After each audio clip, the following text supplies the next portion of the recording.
অবশ্যই সেই সিঁড়ি ব্যবহার করবেন এবং যে কোনো মুহূর্তেই বাজাইতে পারি।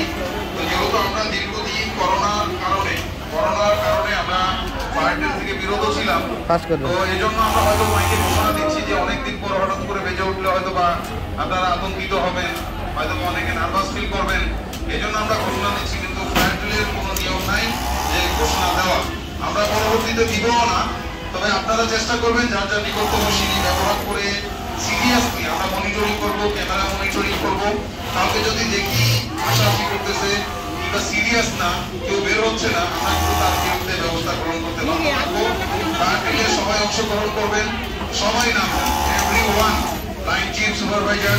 আমরা এরকম করবো না যে খাবারের বাটি এটা সেটা টাকা পয়সা এগুলো নিয়ে না, স্যান্ডেলের ব্যাগ ট্যাগ নিয়ে কিছু না। জাস্ট আমি মনে করবো যে আজকে সত্যি সত্যি আল্লাহ না করুক, আমি এখন ঘোষণা দিচ্ছি, হতে পারে আল্লাহ না করুক, ইমার্জেন্সি যে কোনো মুহূর্তে হতে পারে। সো দ্যাট আমি বলছি ফায়ার ড্রিল করবো, আমার ফায়ার ড্রিল ছাড়াও তো অ্যালার্ম বাজতে পারে। সো দ্যাট আপনারা সবাই বিষয়টাকে সিরিয়াসলি নেবেন এবং যার যার নিকটতম সিঁড়ি ব্যবহার করে প্রতিদিন যেভাবে আপনারা ফ্যাক্টরি ত্যাগ করেন ঠিক সেভাবেই বের হবেন, সেভাবেই ত্যাগ হবেন। আপনার গাড়ি পার্কিং এর রাস্তা দিয়ে আপনারা বের হয়ে যাবেন, মেয়েরা যে সিঁড়ি দিয়ে নামেন। অবশ্যই ফায়ার ড্রিলের সময় কেউ লিফট ব্যবহার করবেন না। মনে রাখবেন, ফায়ার ড্রিল হয়তো আমরা ঘোষণা দিচ্ছি কিন্তু ফায়ার ড্রিলের ঘোষণা দেওয়ার নিয়ম নাই।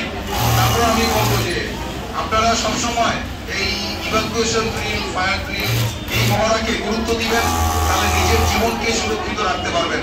কখনো হেলা করবেন না যে আরে এটা ফায়ার ড্রিল হচ্ছে, হেলানো হচ্ছে, মানে ফায়ার ড্রিল হচ্ছে, এই নামার দরকার নাই, এটা কখনো করবেন না।